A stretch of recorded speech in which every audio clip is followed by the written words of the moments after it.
Friends, તમારું સ્વાગત છે મારા કિચનમાં. આજે હું તમને એકદમ ટેસ્ટી ડીશ તો મહારાષ્ટ્રનું ફેમસ મિસલ પાવ કેવી રીતે બનાવવું એની રેસીપી કહીશ.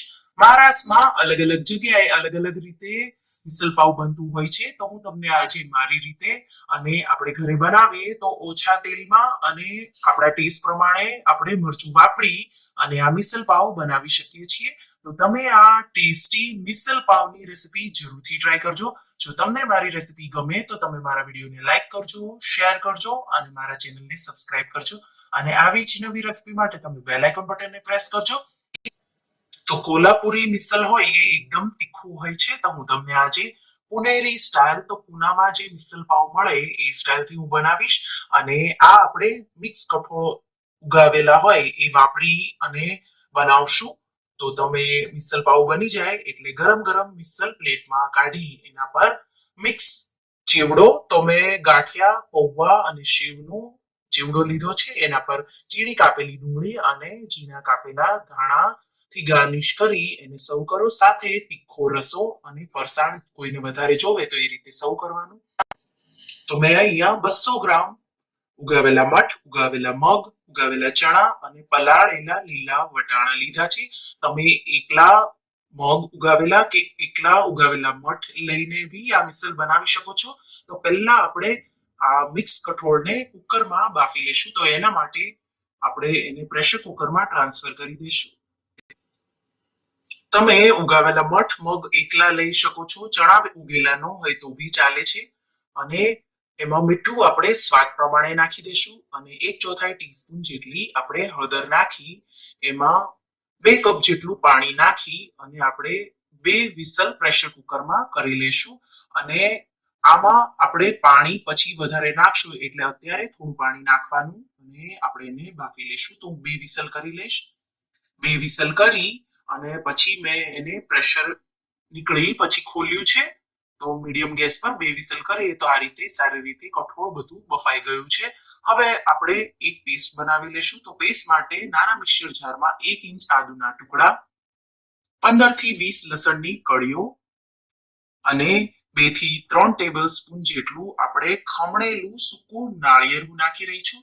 તો મારી પાસે આનું ખમણેલું સૂકું નાળિયેર ન હોય તો તમે નાળિયેરના સૂકા નાળિયેરના ટુકડા લઈ એને આમાં નાખી અને પેસ્ટ બનાવી લેવાની. તો હું એને મિક્સચરમાં સ્મૂથ પેસ્ટ બનાવી લઈશ. અને હવે આપણે મિસલ બનાવશું. તો એના માટે આપણે એક પેન લઈ લેશું.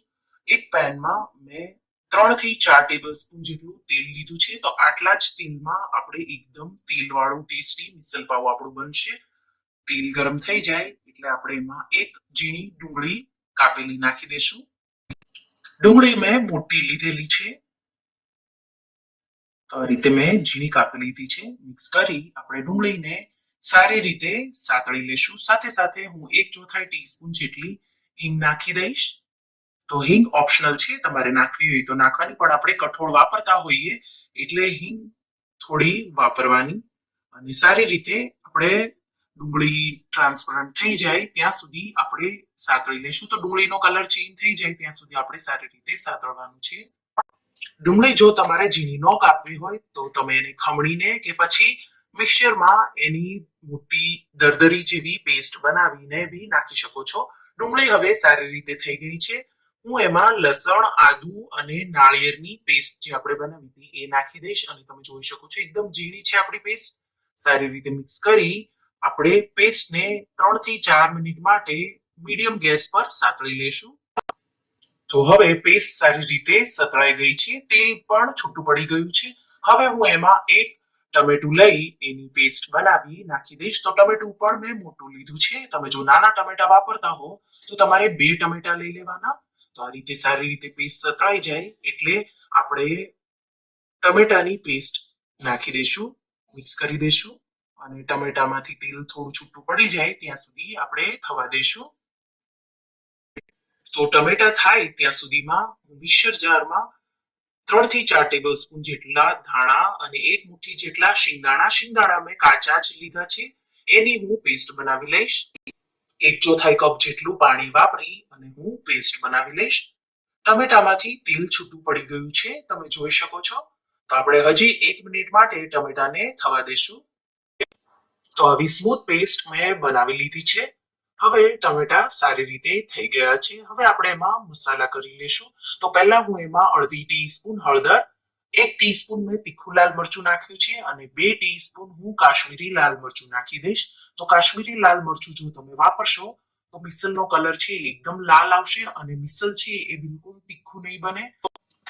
તો પહેલા આપણે મરચાને મિક્સ કરી સારી રીતે સાતળી લેશું. તો એનાથી મિસલનો કલર છે એકદમ લાલ થઈ જશે અને ઉપર તેલ અને લાલ મરચું અલગથી તરશે. તો હંમેશા તમે કોઈ પણ શાક બનાવો તો તમે એકદમ ઓછું તેલ પણ વાપરશો તો બી લાલ મરચું અને તેલ ઉપર જ આવી જશે.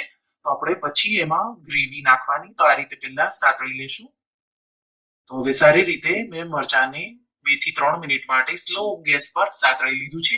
હવે હું એમાં 2 ટીસ્પૂન ઘોડા મસાલા કે કાલા મસાલા કે પછી મિસલ પાવનો મસાલો તમારી પાસે હોય એ, અને એ પણ ન હોય તો તમારે ગરમ મસાલો નાખવાનો. તો ઘોડા મસાલામાં ગરમ મસાલા કરતા વધારે તલ અને નાળિયેરનું ખમણ હોય છે અને થોડા મસાલા વધારે હોય છે, એટલે આવું ડાર્ક મીન્સ કાળા મસાલા જેવું દેખાય છે.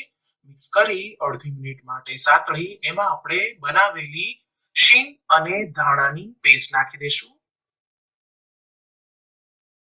તો મસાલા આ રીતે સારી રીતે ચડી ગયા છે. પછી મેં આ પેસ્ટ નાખી મિક્સ કરી આપણે પેસ્ટને સારી રીતે સાતળી લેશું. અને મિક્સરના જારમાં મેં 1/4 કપ જેટલું પાણી નાખી મિક્સ કરી એ પણ નાખી દીધું છે. એ રીતે તમે જો નાખશો તો મસાલા છે એ બળશે નહીં અને એનો ટેસ્ટ છે એકદમ સારો આવશે. તો આપણે હવે મસાલાને સારી રીતે થવા દેવાના છે. તો તેલ છૂટું પડે ત્યાં સુધી આપણે એને સારી રીતે સાતળી લેશું.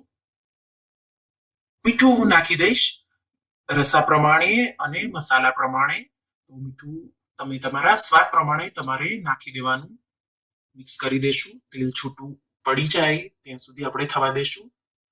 તો તમે જોઈ શકો છો થોડું હવે થીક થવા માંડ્યું છે. તેલ સાઈડમાંથી થોડું થોડું છૂટું પડવા માંડ્યું છે.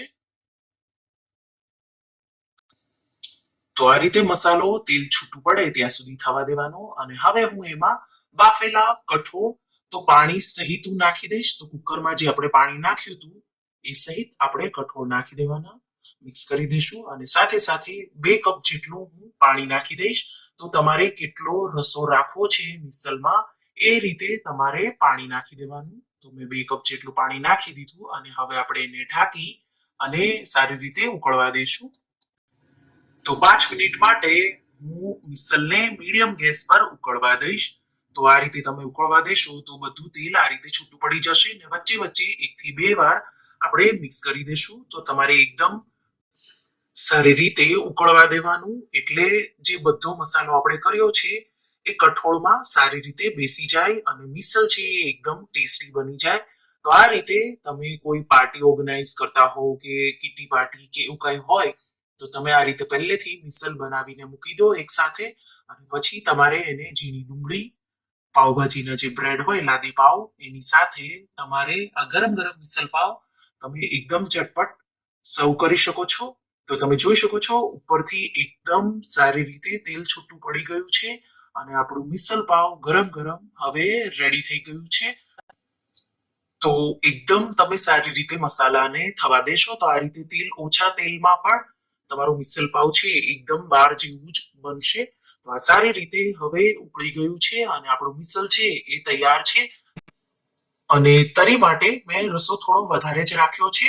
તો હું આ રીતે તેલ અલગ જ છે તો તમારે તરી અલગથી બનાવવાની જરૂર હોતી નથી. પણ જો તમારે અલગથી તરી બનાવવી હોય તો આમાંથી ઉપરથી થોડું તમારે ગ્રેવી લઈ લેવાની અને 1 ટીસ્પૂન જેટલું તેલ ગરમ મૂકી એમાં લાલ મરચું, કાશ્મીરી લાલ મરચું નાખવાનું અને આમાંથી થોડો રસો અને થોડું પાણી મિક્સ કરી એકદમ ઉકળવા દેવાનું અને તમારી તરીમાં મીઠું સ્વાદ પ્રમાણે નાખી દેવાનું અને ઉકળી જાય એટલે તરી તૈયાર છે.